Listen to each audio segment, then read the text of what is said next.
Welcome to the Better Outcomes podcast, where we discuss all things leadership, sales, and communication in Australian business. At Better Outcomes Training, we provide world-class training solutions for businesses who want to arm their teams with cutting-edge skills to lead better, sell better, and enjoy more success, purpose, and profit from the work they do. For a full breakdown of all the courses we offer, visit www.better-outcomes.com.au. There's also a link in the description. Now, on to today's podcast. Enjoy. Welcome, everyone. Another episode of the Better Outcomes Training Podcast. I'm Craig. I'm here. I'm not usually where I am. That's Paulie over there. Paulie, how are you?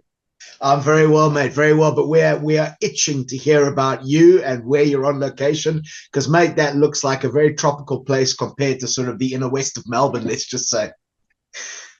That's no great achievement, being more tropical than the inner west of Melbourne. I would suggest at this time of year. I've heard it's pretty horrible there. So I'm on location. I'm out scouting.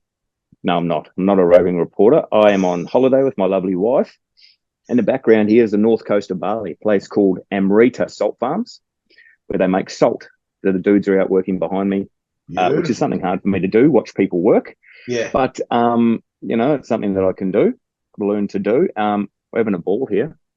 Temperature's up, sun's out, weather's good, riding around on a scooter, enjoying stuff. But still working, mate. Still working, still learning. Yeah. What about yourself? How's your week been?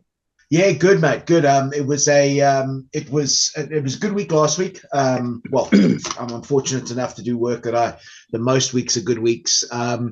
It was a week with a lot of meetings, and the week before that was 4 days of facilitation, which was a bit heavy. So I had 1 day of facilitation, a couple of online trainings and meetings as well. But just building some of the other strategies out with regards to some of the other rollouts and getting some of the other areas of my life in check as well, which is awesome. So good, mate. Good. Had a great day yesterday of facilitation on with some people from different sort of environments, which was pretty cool. It was fantastic. We were talking about training emerging leaders yesterday. So people who'd moved into a new leadership position and overcoming a lot of the challenges that they can deal with, when it comes to taking on that new mantle of leadership and giving them some tools and techniques to help them get those better outcomes. Yes, stuff that I am learning currently. Well, not currently. Currently, I'm not learning anything apart from a little bit of Indonesian and Balinese language, which is a challenge in itself. But that sounds good, man. Training leaders, training people. Oh, we had some very, very vast, diverse group of people there with regards to the different sectors they were in. We had everybody from government representatives to medical to tradies. A lot of tradies moving into managerial positions as well. To bankers, to investors. So it was a very, very, very extremely diverse group of people, which is always a challenge, because you want to be able to give examples in their context, in their language. So you have to be very mindful of what's going on. We had somebody there who worked a lot with animals as well, which was great. We had a martial artist in there as well. So, excellent. So there was a lot of different contextual examples given out that hopefully resonated very well with a lot of different people. Yeah, well, that's something that I still struggle to get my head around about how you do so well, and that's to break these strategies and techniques into context where people can understand in so many different areas, probably because you've had a lot of exposure to that over the years. And I think I'd be all right in a workplace situation around construction, site stuff and general leadership stuff. But some of the other areas I would be lacking in.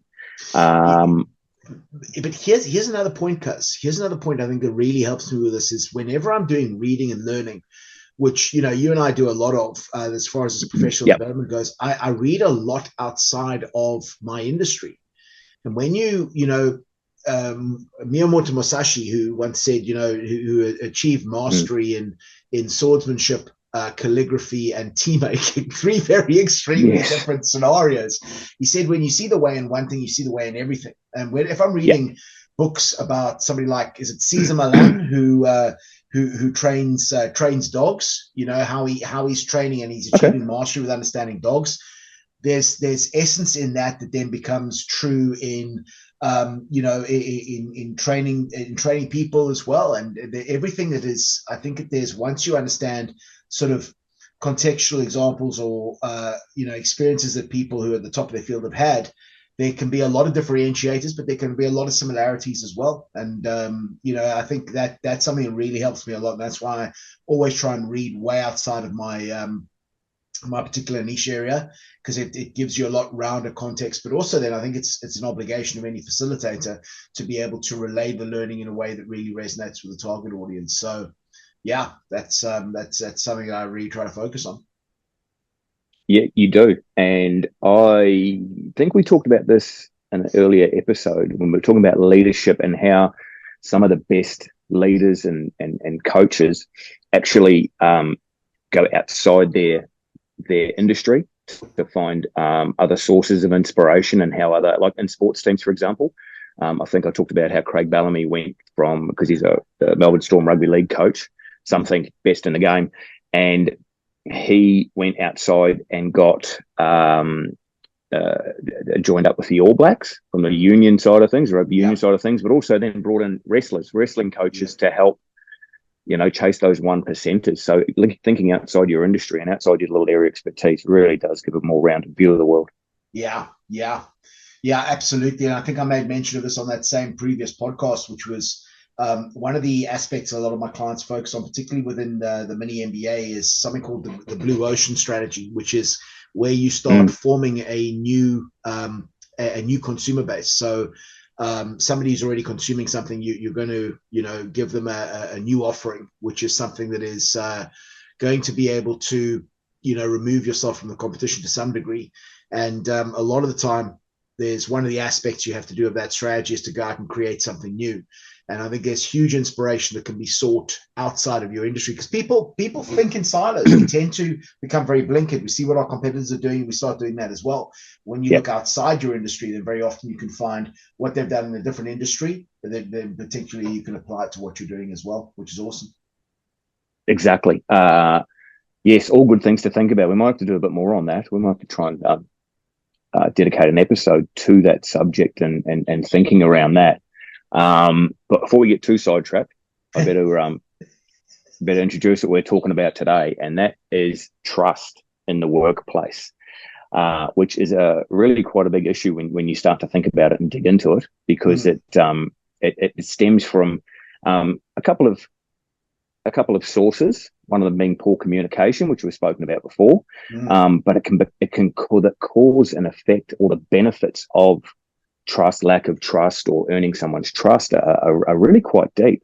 Now, this must be something that you bang into quite often, Paul. And I think we've touched on it in a couple of earlier episodes as well. Yeah. Trust in the workplace, something that comes up quite often, you're hearing? Yeah, I think certainly, particularly when I'm training. Well, when I'm training anybody with regard to communication, leadership, or selling. Those are the three areas we focus on of better outcomes, as you well know. But the ability to actually create trust is a big thing, and it's something that if I was to stand in front of an audience and say to them, okay, what do you, if we look at, let's say, take leadership, because, obviously we have a lot of clients who are leaders. I'll say to them, what are your top 5 characteristics of world-class business leaders? Trust will be in there somewhere along the line, along with a lot of other things. And I think it's absolutely crucial. It's absolutely crucial, because I think it plays through into so many different areas. I'll tell you actually, cuz where this becomes a big, big thing is in the ability to influence and persuade. Because here's the thing, it's like very often a lot of people everybody I think wants to be able to influence and persuade. Why? Because we want to be able to get our point across in a way that compels some degree of action, particularly in business. I mean, in life as well, same story, but certainly in business, certainly in leadership, and we want to be able to influence and persuade. Now, here's the thing. Almost by definition, if I'm going to influence and persuade somebody, almost by definition, I want to get them doing something different to what they're currently doing. Would you agree with that, Kaz? Of course. If I want to influence and persuade somebody, If I see somebody doing something and I want to get them to change their behavior, one of the ways I can potentially do that is with influence and persuasion. Now, here's the thing that a lot of people don't think about, because firstly, whenever I ask people, how do you influence and persuade, I'm normally met with a whole row of sort of just a mouthful of teeth.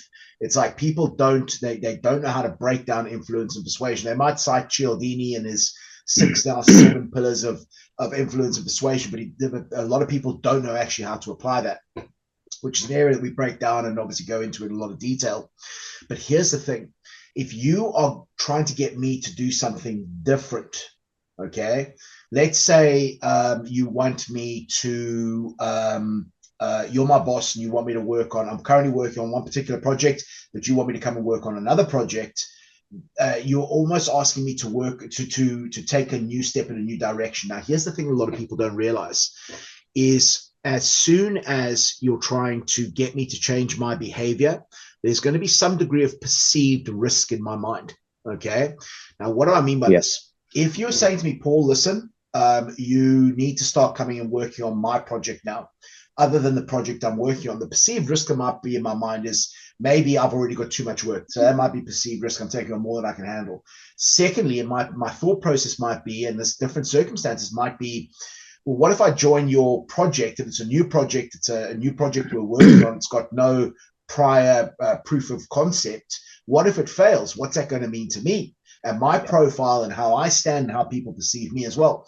So there's always going to be some degree of perceived risk. Now, this is a fascinating thing, because if perceived risk is not reduced, when you're trying to influence and persuade somebody, the way that perceived risk comes out is through an objection. So if you come to me and said, Paul, you need to come and work on my project, and you haven't removed that perceived risk in my mind, then my response may well be, cuz I'd absolutely love to, but I've got way too much work to do this right now. So that's an objection that comes up. Now, here's the thing. That perceived risk, there's a number of different ways we will instructively, step by step, remove that perceived risk. It's something we teach people, obviously, to do, particularly with influence and persuasion. But here's one of the things. If I trust you, that perceived risk is going to be a lot smaller. So if it's like, if I really trust you, then I'm thinking, well, what if this thing fails? And I'm thinking, no, Cuz would look after me in that situation. There'd be no issues. Therefore, I'm happy to move forward. But if that trust is not there, then we're maybe moving away from influence and persuasion and maybe moving down the aspect of manipulation and coercion. What are your thoughts on that, bro? 100%. 100%. Couldn't agree more. The more trust you have in someone, or I'll rephrase that, the amount of trust you have in someone directly correlates to all of that. Like if you come to me with something, I don't even have to think about a lot of the risks that I usually would, because I trust you. I trust you, whatever, 100%. Therefore, if you're telling me, Cuz, come on this new project with me, we're going to do this, I'm there. Because I know that you wouldn't bring it to me without having gone through these steps, because of the relationship we have and all that. If someone who I don't trust as much is coming to me with that, I then have to, like you said, that perceived risk. I might have a checklist of things I have to go through. I'm not sure if he's covered this off. Yeah. So, and that's big in the workplace, very big in the workplace. Absolutely. So I agree with it, especially in certain, like in our industry, for example, in my industry, in the construction industry, high risk work, trust is massive. It's huge. Yeah. And it's something we bump into daily. So it's trusting someone has different meanings. You talk about this all the time. Trust, it's a word, means something in your industry, means something completely different in my industry.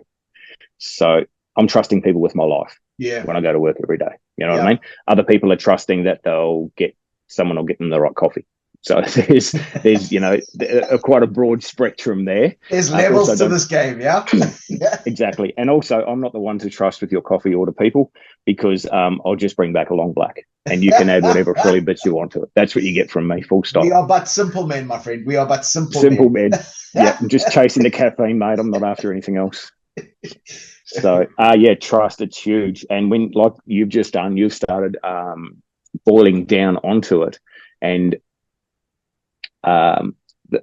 it affects everything. It can affect everything in the workplace, how you trust someone or how you're trusted amongst your peers and you know, the leaders of the company as well. So yeah, lots to talk about here. Now, a couple of big ones to me are, if you're starting at somewhere new and you need to join a new team or a new company, building trust, gaining people's trust from start. We'll get into earning someone's trust back a little bit later, but earning someone's trust when you start at a new place.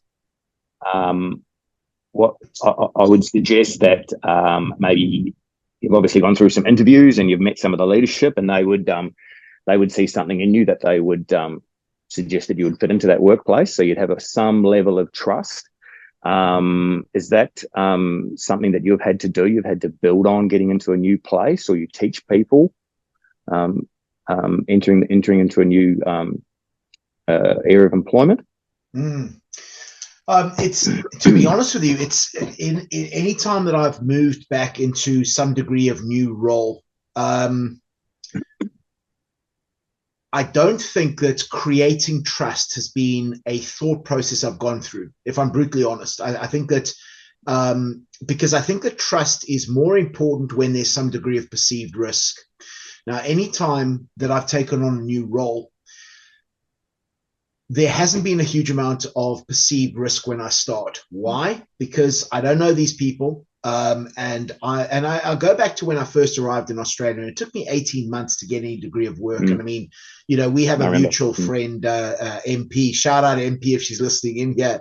But and she, you know, she always reminds me of the time that I was literally cold calling businesses to see if I could do facilitation. So I was literally cold calling them.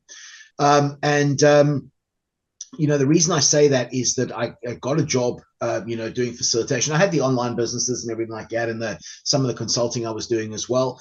But as far as regular work goes, and I got that job, or I got sort of a contracting a role with a few businesses, of which the Australian Institute of Management was one. And, you know, my sole focus was, okay, I've got a opportunity now, and for me, opportunity is just where it's at. You know, I don't need the outcome, I need the opportunity. And I think that, and I know I mentioned this previously, but you know, going back to when I was like 22, 23 back in the UK, and going through 2.5 years and more than 3,000 job rejections, all I wanted was that one opportunity, you know. And I remember thinking, you know, I've got the opportunity here now, so what I need to do is deliver. And that's always been my focus, is I need to deliver. I need to get people to see the value that I bring to the table. And I have to be expressive about this. And I remember the first workshop I had, it was, I think it was an assertiveness workshop, a 2 days assertiveness workshop. And it was like my shot. It was, you know, I'd cold called, I'd given a presentation. They liked me, and I think then like 2 weeks later there was somebody who dropped out doing a workshop, and they gave me a call, said, listen, do you want the shot? It's late notice, but can you take it? And I said, absolutely. So I took it, and I was very fortunate to be able to get a 97% feedback, which is pretty decent, you know, 97%. And I remember the week after that, I got mentioned in the by the CEO. They had weekly updates in that particular business, and it was, you know, a new facilitator, Paul Harrison, has done a 97%, and it was like, that was awesome. So I wouldn't say that me actively going out and cultivating trust would be something that I would have done from the get-go. I had to get people to see the value that I brought and see that I was being valuable and contributing to their clients, because that's what their status is linked to. I've got to make sure I give the best possible learning experience for the audience. Now, if I was a leader going into a particular role, that might be slightly different. Because it's less about, I think, from a leadership point of view, you know, compared to me going in and facilitating and bringing the value as much as I can. I think from a leader's point of view, your leadership position is to lead the team. Okay, to make sure that team is producing as they need to, they're getting the results they're after. And I think that depending on your thought process and your leadership approach, I think cultivating trust might be a very big thing, very big thing, because again, the function is going to be different. The actual function as a facilitator, I'm there to give people a phenomenal learning experience, create huge breakthroughs for people, and that's what I'll live and die for, to do that. With that said, I think as a leader, if I'm coming in as my first day as a leader, then I'm going to actively go out and see if I can cultivate trust with people. Okay. Because the thing is, the more trust I can get, the more credibility I can get in people's eyes, the more they can see me as a potential solution to their problems, the more likely I'm going to be able to influence and persuade as a leader. Does that resonate, Matt? Is that going in the direction you thought it might? Yeah, of course. Absolutely.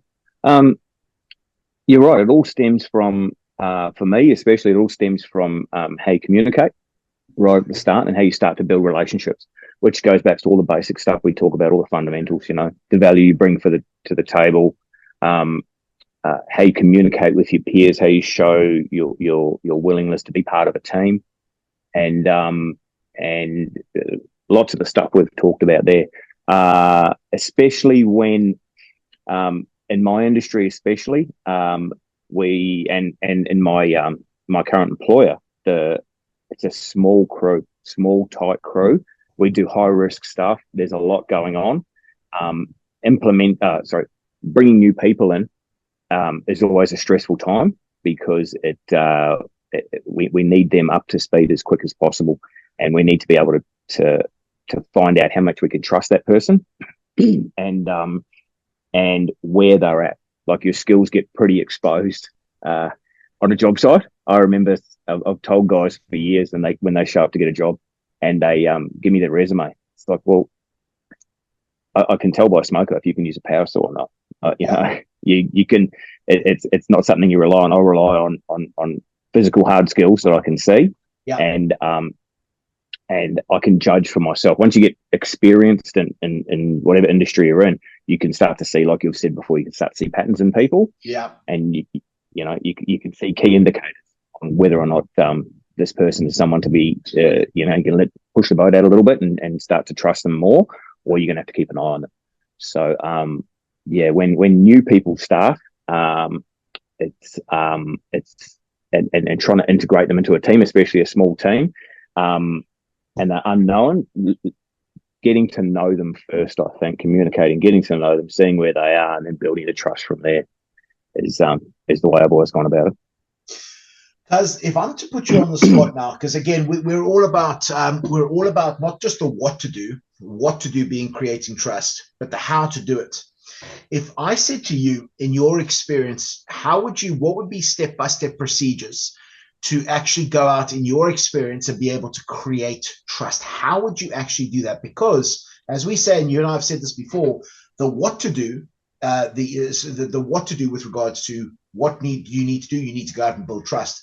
The what to do is useless without the how to do it. So how would you actually go out actively, to anybody listening here, in your experience, go out and actually start creating trust? What do you reckon? You need to understand the value that you bring to the table. Yeah. And you need to be transparent with that. You need to be able to communicate what you can and can't do, why you can and can't do it, especially the can't do it part. Is very, but don't be afraid to say, I'm not too experienced in this. I can do this really well, but I haven't done that before. So you need to be transparent, because that's where trust comes from.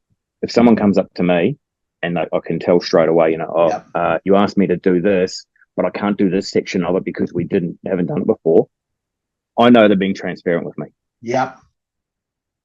That's something I can, right? I can teach you that straight away. Whereas if the same person, I go back to them after giving them instruction, and I go back to them an hour later and they haven't done anything because they don't know how to do that part, and they were too scared to go, hey, I don't know about this, straight away, they're not being transparent.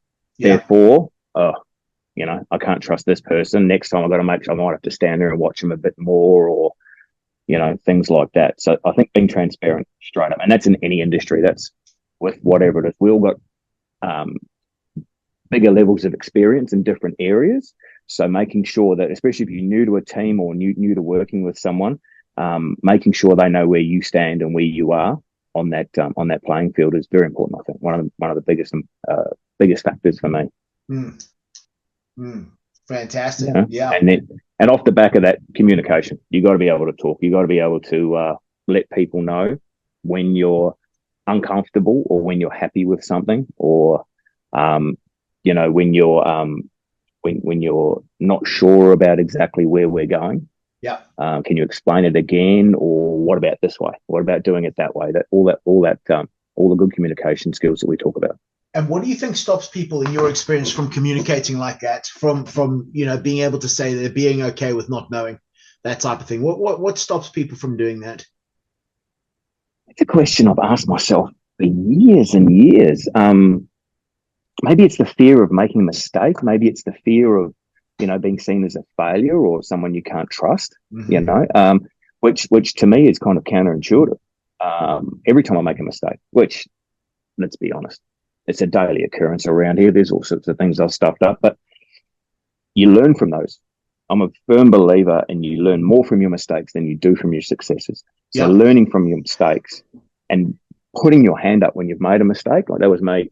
I'll do whatever to fix it, and it won't happen again because I've learned the hard way. Yeah, I think that's lost a lot of people, because they're worried that if they stick up their hand, they'll get judged in a certain way, like a negative way, where we all make mistakes. We've all done that, and until you stick your hand up, you don't. Especially with me, if you try and cover up a mistake, I've made that mistake. I've probably made it 3 or 4 times. So you trying to hide it, I don't have trust in you now.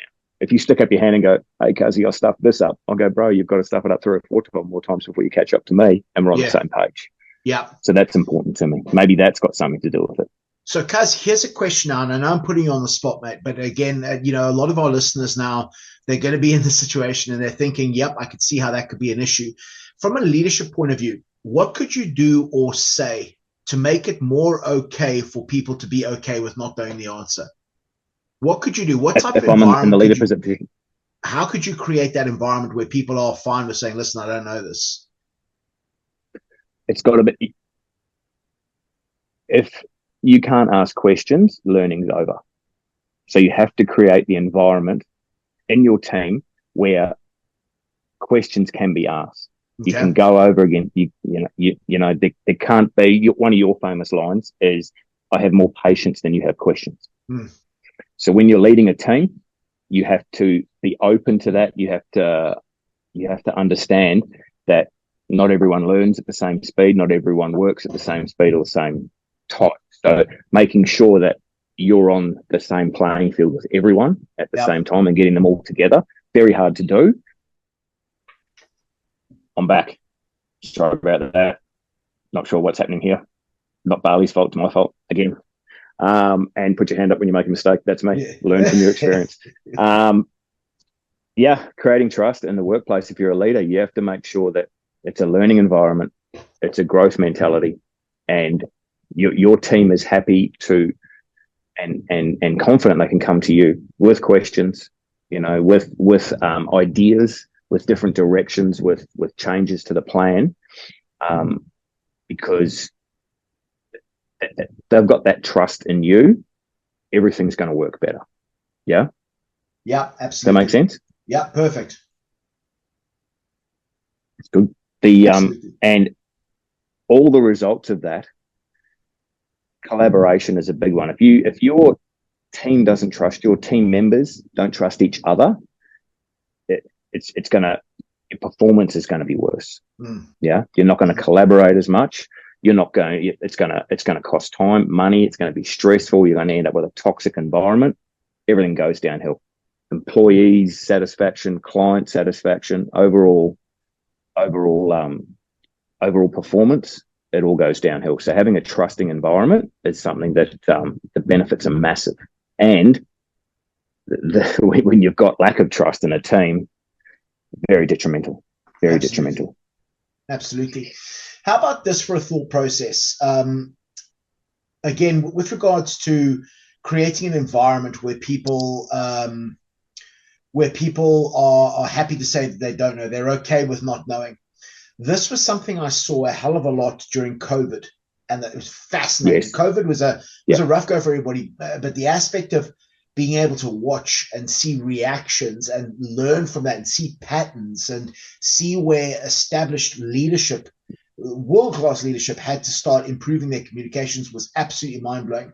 I'll tell you this fascinating thing was that there were businesses out there who came to me and said, listen, we need to change our whole communication aspect. There was a lot of challenges people were having, particularly, I mean, at the minimum, they were having issues often with very good communicators who now had to communicate via technology. And so Zoom and Teams, they didn't have a confidence to do that. It was a whole other story.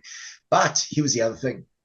Something else that was happening was you had very established team members who, because we were now working virtually, had to start using a new process.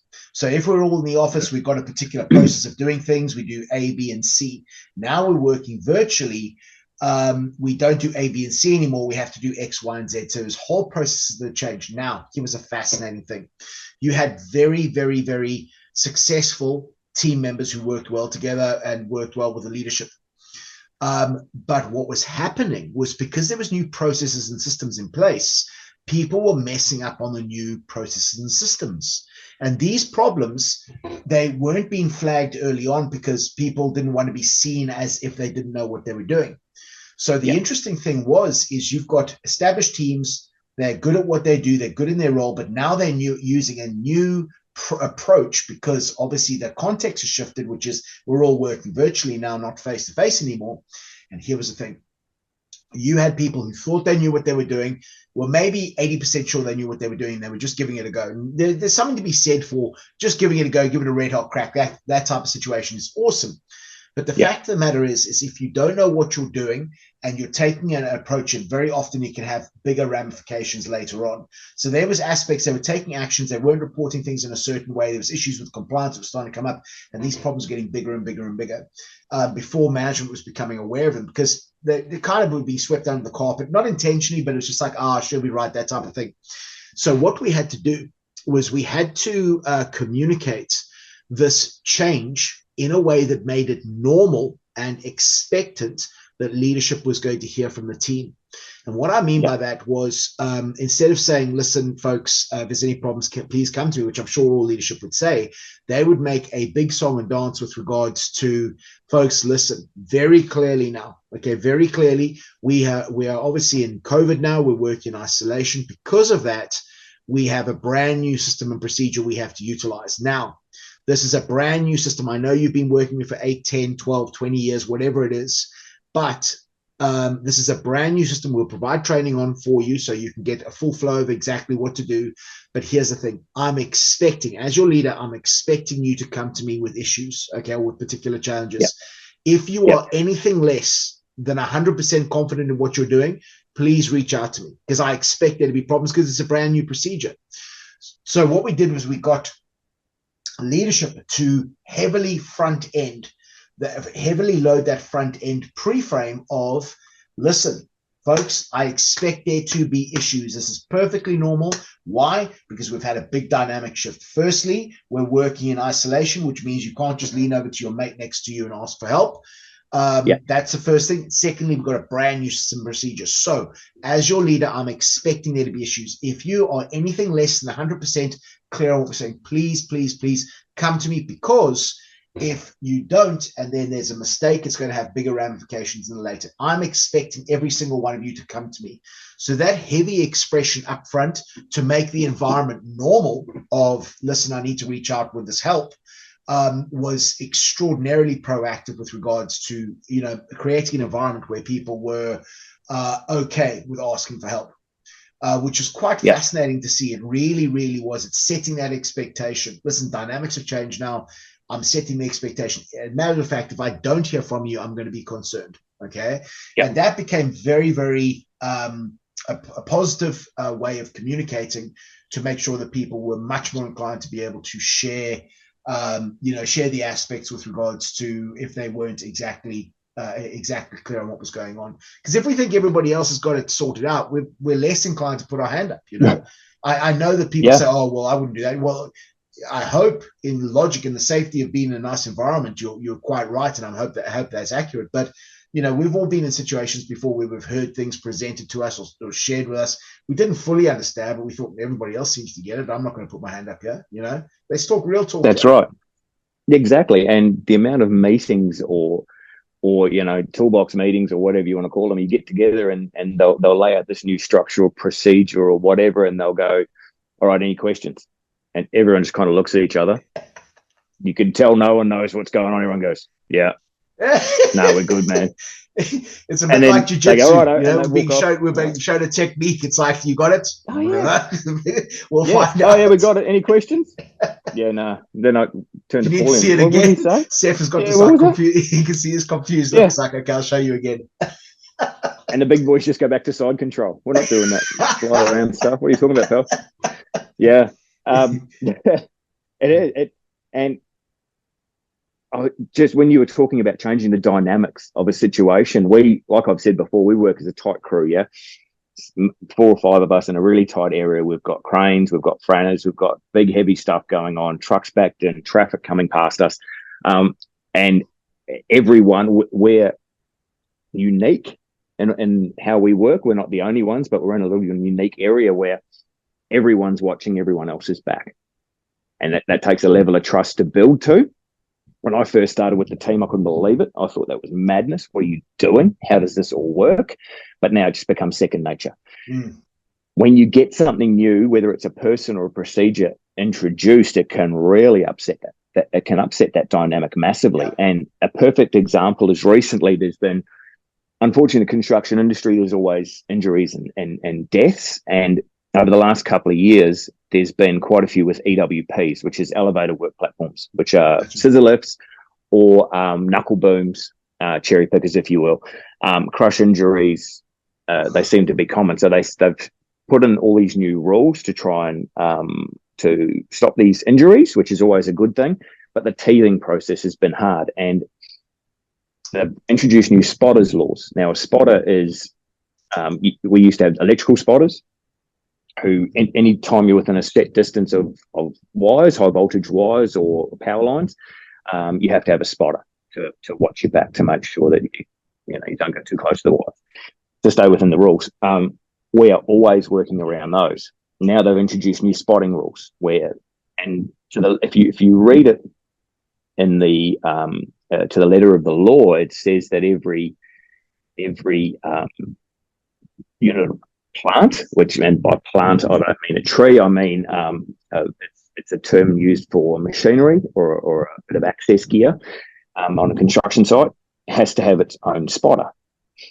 And then we spoke to WorkSafe when one of their inspectors came out, and they said, no, it doesn't have to be set person standing there. It can be someone just watching, doing other roles, as long as they don't leave the area. So there's always this confusion with how it's set up. And then you go and work for a certain company, and they say you need a set spotter. You have one person to stand there and watch that knuckle boom all day. And we're like, well, that's not what WorkSafe says. WorkSafe said we don't have to. And they said, well, that's just our company policy. So there's all these different layers of interpretation and the way people implement things. And then on top of that, you've got some companies that say we provide our own spotters. So we're going to have this person watching you all day. And then you've got to try and incorporate them, because they've got to be calibrated to what we're doing. We're used to being close to the wires. We're used to watching, and all of a sudden you get someone blow a whistle from out of nowhere and everyone panics. Like, what's going on? And they said, oh, we weren't sure if you saw where the power lines were. So there's all that dynamics as well. Another level of trust to be brought in as well. So sometimes there can be a lot going on. So I like the idea of what you just said about loading the front end of a meeting, of a new policy or a new dynamic that's coming in, to make sure that people are open to asking questions and learning. It really promotes that, rather than just stand there, give the presentation, and then go, any questions? And you can tell 50% of the people didn't get it. Absolutely. It's interesting how communication can make such a change. It's like if you say the word, are there any questions, your reaction is probably going to be very different from who's got the first question. Just thinking about that, I think that it's like, again, it's how you communicate something dictates how it's interpreted, and how it's interpreted dictates how it's acted on. Are there any questions? That would be that sets a certain tone. Who's got the first question, or what questions do you have, maybe who's got the first question might be an inclination to get anybody who's sort of on the fence to think, yeah, okay, here's my first question, let's go for it. It's like expectant that there's going to be a second one, which could be, could set a tone nicely, Yes. And if you know your team well, and there's always someone who likes to ask questions, you could always say to them, which always happens to me, I was like, all right, Cuzzy, what's your question with this? Yeah. What are you thinking about this? And they always ask me. And it's like, well, yeah, I get it, but what about this side of things? Especially, so if we've got that learning environment, you've got that trust and that kind of open relationship going on inside your team, you might be able to, you'll know someone who's a forward thinker or looks at it different from you, 90 degrees from where you are, and you say to them, Paulie, what do you think about this, mate? What have I missed? Yeah. And, what are your thoughts on it? And bang, that can open things up. So that's another side of the trust, in relationships that you can bring in to help you out with those, those team dynamics. Absolutely. So, Cuz, here's a question for you, mate. And again, I know I'm putting you on the spot here with this one.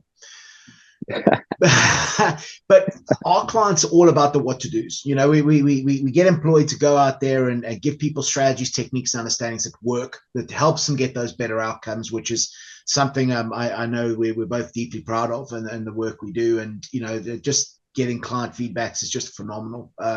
Today I had a feedback just from another client who's just been headhunted because of a lot of the work he's doing, the results he's getting. He's just been headhunted by somebody else now to go and work with one of the competitors. So he's effectively been picked out and picked off, which is awesome. Excellent.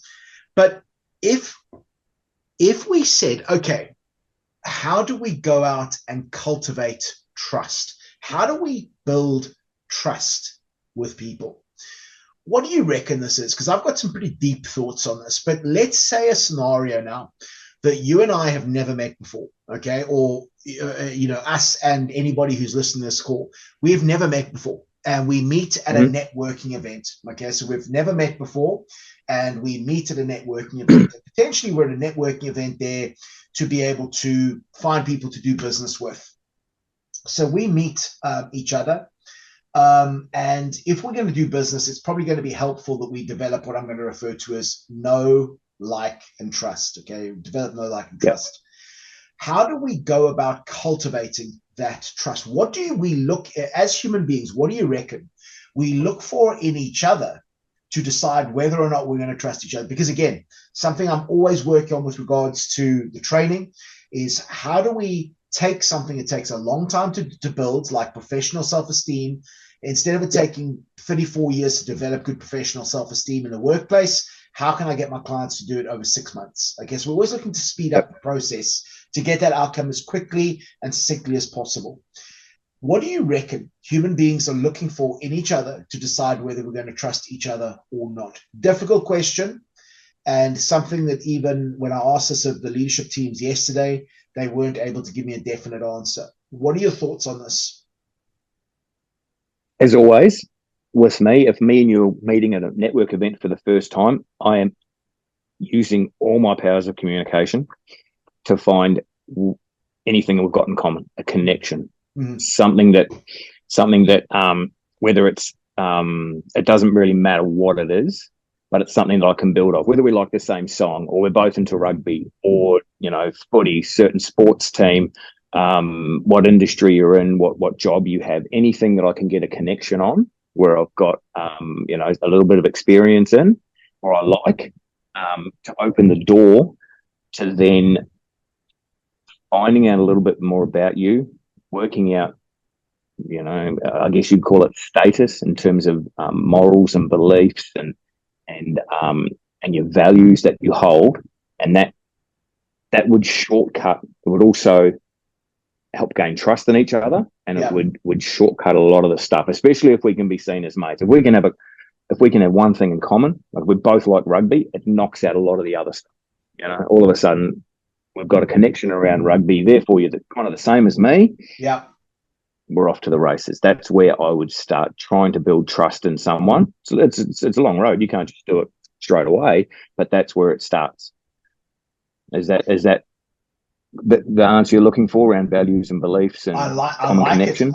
I like the aspect with regards to finding common ground, absolutely, and I think that would normally be a response that I would receive. I'm going to go a little bit deeper on this because I've got some thoughts on this, but I think that if we're going to look at trust, almost by definition, if I'm going to trust you, then that means that I believe I know what your next steps are. Okay, so I can almost predict your next steps. If I trust you, then my thought process is I can almost predict your next steps. Now, I know that sounds a little bit Machiavellian maybe, but the definition of trust is, well, the way I'm defining trust, not the dictionary definition, is if you ask me to do something and I trust you, I can almost predict that you wouldn't put me in a bad situation. So that's, I think, where trust often comes from. Now, how's this for a thought process? I reckon the common ground could be great. Common values and beliefs can be great as well. But I reckon if there's consistency in your approach, you're more trustworthy, or I'm likely to trust you more. Okay. I always give this scenario to my clients. It's like when we talk about trust, if you are inconsistent, then almost by definition, people can't predict your next behavior. And the example I give very often to my clients is if you've got a new member at work today, and today they're awesome, and tomorrow they come in, they're an absolute nightmare. They're all over the place. The next day is their birthday. You're not going to give them the knife to cut the cake because there's too much risk associated there because they're all over the place. Okay. Yeah. So I believe that if that we are inclined to be more trusting in someone who is a lot more consistent, and consistency, I think, will develop over time. So if I see somebody who is on the regular and they're always on time, then I believe they start becoming consistent. But I think it goes a little bit deeper. Yep. I think that very often consistency is delved, particularly in business. Consistency at the most basic level is, does your body language support your tonality, support the words you're using? Yep. So in business, in leadership, in selling, in negotiating, presenting, are you aligned with what you're saying? Is your body language consistent with your tonality, which is consistent with the words you're using? And I really believe that human beings, BS detectors, are way better than what we give ourselves credit for. We've all been in a situation where somebody's tried to influence and persuade us, and logically it made sense and they sounded quite appealing, but there was something just off about this person, or there was something off about what they were saying. And it was more of a gut feeling than anything else. And there's a lot of talk about the gut being the second brain. And I know there's testing going on at the moment, which is quite fascinating. But thinking about seeing the consistency in someone, I think is going to be a large indicator or trigger as to whether or not I can trust them in the future. Now, I think a lot of the time there's an issue here, because if I've said, and again, you've heard me say this plenty of times, you've made mention of this as well, my clients have heard me say this many, many times, but the biggest problem I see in business is people underestimate the value they bring to the table. And if they underestimate that value, if they underestimate the common knowledge to them is a revelation to their target audience, if they undervalue that, then they're not going to be projecting that sense of certainty. Okay. And very often, if we underestimate that value, I think it impacts our confidence very often. Or as I was talking to a sales leader recently, with regards to the salespeople seeing the value that they bring, this sales leader was talking to me about his sales teams getting beaten up on price the whole time. And it's like, okay, well, what is the value they bring to the table? And he couldn't give me a direct answer. And the thing is if I'm under pressure with selling and I'm not fully aligned with the value I bring, then I'm going to project that. I'm going to project that insecurity, and I'm probably going to give up on some of the issues with regards to price. But I think when people really start to see the value they bring and they're aligned with it, and they see themselves as subject matter expert in what they're talking about, even if it's just a tiny little niche that they're good with their experiences, the projects they've worked on, the qualifications they've got, then they become a lot more aligned. And I believe genuinely they become a lot more aligned with that, because their body, they believe what they're saying. So their body language supports their tonality, supports the words they use, which I think is a big differentiating factor from dealing with somebody who's faking it till they make it.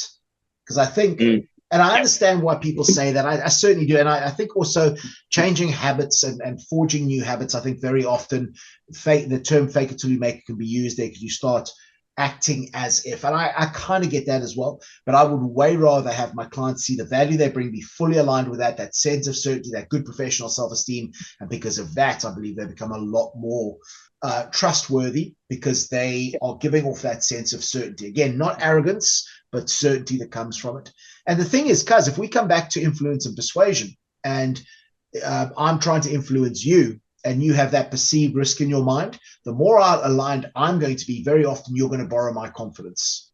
And that's a fascinating thing as well, because I think a lot of the time, yes, people, leaders, salespeople, communicators are trying to influence and persuade people who may well lack their own confidence. You know, we talk about change management, and you're trying to influence and persuade somebody to make a change, but they don't have the confidence that they can make a change. If they have trust in you, they will borrow your confidence as well in your alignment. And yes, I really think that could be very, very powerful there. Yeah, 100% with you. I've got consistency written down here, and it's something I was going to mention. It builds a lot of trust in others around you. If, like you said, you turn up every day, ready to go early, ready to go, all squared away, all day. When you work reasonably consistent, whether that's fast or slow or however you work, you know, medium pace through the day, as opposed to someone who's one day they turn up early, ready to go, the next day they're hungover, they're late, they don't call, they text, they don't show up. You don't know what you're going to get for them. So it's hard to trust someone like that, or you'll get a certain level of trust around certain things, but you can never trust if they're going to turn up or not. You know, and you could, you know, or if they do, what state are they going to be in? So that's a big thing for building trust, is to try and, you know, present yourself in the best possible light every day. And that way, as a leader as well, as a leader, you need to be consistent in your message, your body language, you know, what you're giving out, how you treat people. And if you're going to jump all around the place with your emotions and your energy levels, it's going to be tough on your team. Yeah, absolutely. And I think that emotional control, that emotional self-awareness and emotional control is very, again, it's something that's spoken about a huge amount, but I don't think there's enough people teaching other people how to have emotional awareness or emotional self-control. Most people, and I've read books on this where the author he's not talking about how to actually cultivate it or develop it. He's talking about how important it is. Yes, we know, but how do you actually develop it? And again, this makes me angry, because it's like, you know, people, they you know, these terminologies, and, you know, the training industry is terrible for this, because we talk about these things like emotional awareness, active listening, emotional control, and we post stuff on social media about it because we know it gets links and it gets likes and stuff like that. But until you're breaking it down and giving people step-by-step procedures to be able to do this, it's no good just talking about how important it is. People want to know how to cultivate it, how to develop it. Anyway, I can sense a rant coming on. Yeah, well, no, you're right. And if we can, it's, you know, how do you earn trust back, or how do you know, someone's broken your trust, or you've broken someone's trust, how do you earn it back? Yeah, you know, that's difficult. But if you can come back to the main foundations and have a think about where you start from, and that's with anything, building trust or whatever, we give people step by step. This is how we do it. This is how I do it. This may not work for everyone. You might be able to take something away from it, maybe not. But and I've been through a lot of work sites in my time, work with a lot of different people, and it's just the way I show up every day. This is what you get from me. This is how you get it. It either works or it doesn't. But like you say, if I'm consistent in my appearance and my emotions and my energy and my work, then people can judge for themselves if they want to trust me or not. So but earning someone's trust back after you've broken it, whether it's through a bit of a falling out or a huge issue, that can be pretty tough. What are your steps towards earning someone's trust back, Paul? Well, I'm actually going to ask you about this, because you told me a story the one time about this. Just before we get into that, though, I'll set you up for this, and then, you know, good. My thoughts on this as well is that you know, trust takes bloody forever to build. It takes a lifetime to build trust, because you're always adding more to that trusting bank, you know, to the trust bank, I suppose. but it takes a fraction of a second to have that trust broken. And again, I think this is why it's so important for people to be able to be charitable with their interpretations. You know, it's like if I'm insecure and I hear that somebody said something negative about me, and that was a person that I trusted, then very often, if I'm insecure, I might believe that person has, has said something negative about me. If I'm confident in myself and I've worked on that professional self-esteem, then I'm able to be more charitable with my interpretation. Like, maybe I'm going to take that message from where it came. That person that sort of gave me that gossip is not, that's the same kind of person that's told me negative stuff about other people before as well. So I'll take it from whence it comes. But with regards to a situation where maybe somebody has broken trust with you, or you've lost trust with somebody. Let's say you've potentially done something that would cause them to stop trusting you. You told me a story a while back, and it was, I think it was a use of an analogy that you picked up somewhere else called an accusations audit. How would you use the accusations audit? And if you want to explain exactly sort of how you termed it with me as well, with the accusations audit, then how would you use the accusations audit to rebuild that trust or start rebuilding it again? Yeah, accusation audit is something that I picked up from one of my favorite books, which is Never Split Difference by Chris Voss. He talks about it in terms of negotiation, and that is something that you teach as well, similar in your negotiations course, where you basically are taking their objections off the table. Yeah, you're getting to them first, and kind of owning that objection. In the case of rebuilding trust with someone, you would be do an accusation audit in terms of you think of it as going, if you need that relationship. You have to, if you've broken someone's trust and you have to repair this relationship, you kind of have to go back cap in hand. You have to go back to them if you really want it to work, and this is all dependent on them as well, because sometimes you break someone's trust, there's no coming back from that. Sure. But if you want to try and rebuild that trust, you have to go back to them and be honest and say, listen, I made a mistake. This is what I did wrong. Sorry, I did this. If there's a reason behind it, give a reason in terms of why it was done. Maybe they didn't understand it fully. Maybe it wasn't. Maybe it was the heat of the moment thing. But you have to go cap in hand and say, listen, our relationship's important to me. I made this mistake. This is what I've done wrong. Can we start again? I'm going to try and rebuild your trust. Obviously, we're in a bit of a hole with our relationship. I need to move forward. Where do I go from here? And then sometimes when you do an accusation audit, it's like if you go to someone and say, listen, I've got some bad news. You're going to think I'm an asshole. And they'll go, oh, no, I don't think you're an asshole. It kind of takes the power out of it as well.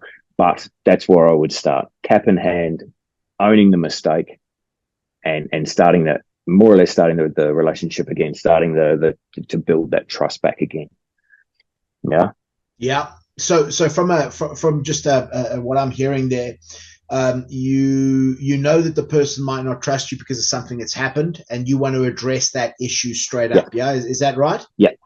Yeah. So you've got to get it out in the open. You've got to address that straight away. Own the fault of it too. And what does that do? Why is that so powerful?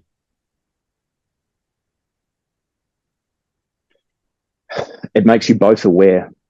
It puts you both back on the same page. Mm-hmm. If someone comes to me after they've done that to me and they say, listen, I made a mistake, that's my fault, then it shows responsibility. It shows that they understand that they made the mistake. Yeah. It shows that they're willing to learn from it. It shows that they are upset about it enough, and they care about the relationship enough to stand there and go, sorry, I stuffed up. Yeah. Try and what can we do from here? Absolutely. So it shows a level of responsibility in my eyes. I think you also maybe potentially validate people's feelings in that situation as well. So if somebody's angry with you because you've broken trust with them, particularly if their reputation has been impacted or something like that, they might feel fully justified in having, negativity towards you, and that's understandable, But I think as soon as you go in and you do that accusations audit, you say to them, listen, you may well feel this, and this about me, and that's probably very validated. What I think you do is you start clearing that slate out a little bit, because here's the thing as well. I think a lot of the time we're terrified for whatever reasons of addressing that. Maybe that casts us in a bad light and we don't want to be seen in a bad light. But if you don't address that, if you don't hit that up front, every single thing you say is going to be filtered through that. I don't trust you. You can tell me that, you can tell me whatever, but I don't trust you. So people are filtering through that perception until you are able to take that objection off the table, to remove that negative preconceived idea about you, or that they don't trust you.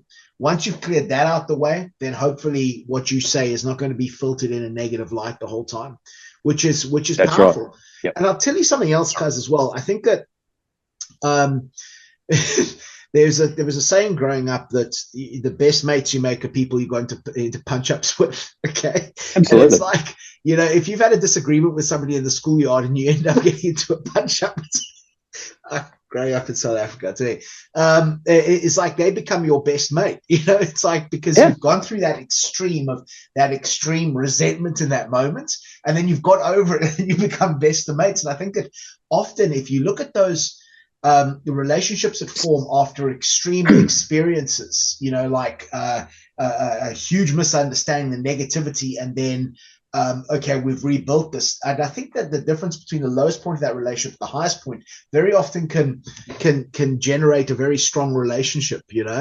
I mean, you look at romantic relationships. I think the relationships that are the strongest, I think, people have been through ups and downs and stay together. Not that I can talk about any of that stuff. I've been told I'm qualified to talk about business. I'm not qualified to talk about life. No, you're 100% right though. It defuses the situation. If you have a bit of a dust up, or a disagreement, or you've broken someone's trust, and you let it sit and fester, so to speak, and you don't address it, you're 100% right. If you have to continue working with that person, or work with everything will be filtered back through that. You'll have like a set of rose-colored glasses on towards that person, because you'll see everything. Well, they did that to me once, and now that's maybe they're going to do it again. That level of trust is gone. If you let that sit and fester, it's not going to be a good thing. It's always going to be there, isn't it? Yeah, and I think that's probably one of the deepest insults you could pay to somebody. I mean, somebody who prides themselves on being of good character in business and what have you. But I think having somebody tell you that they like you, they just can't trust you, that's a heavy thing to say, I think.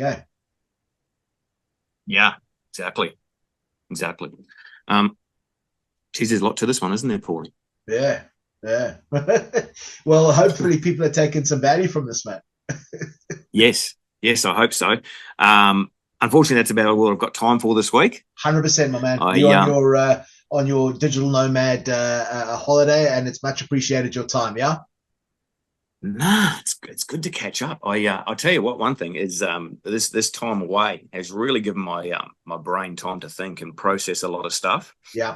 And the break's probably too long. I've got too much thinking going on, which is never a good thing for me. I'm an action man. So we're off as long as you're productive, you got to have balance in your life there, right? Yeah. So today we're going to enjoy some of this, and then jump on a scooter and head about another hour or so north and check out some more stuff. But enough about what I'm doing. We will be back next week with some more interesting training methods, and probably a little bit of gossip, maybe some sightseeing, who knows. Paulie, as always, it's been a pleasure. The insights you give are groundbreaking, aha moments everywhere. Thank you very much. Thanks to everyone for the feedback that we receive. It's as always, mind-blowing. Yeah. Mind-blowing that you not only take your time to listen to us, but also take time to give us some feedback and show your support. So much thanks, much love to everyone out there. Absolutely. And Paulie, I know you feel the same. 100%. Couldn't appreciate it more, folks. Really appreciate it. Cuz, thanks so much for your time. Now on with the rest of your holiday, yeah? No worries. I'll speak to you next week. All right, See you mate. guys. Take care. Take care. Cheers, mate. Bye.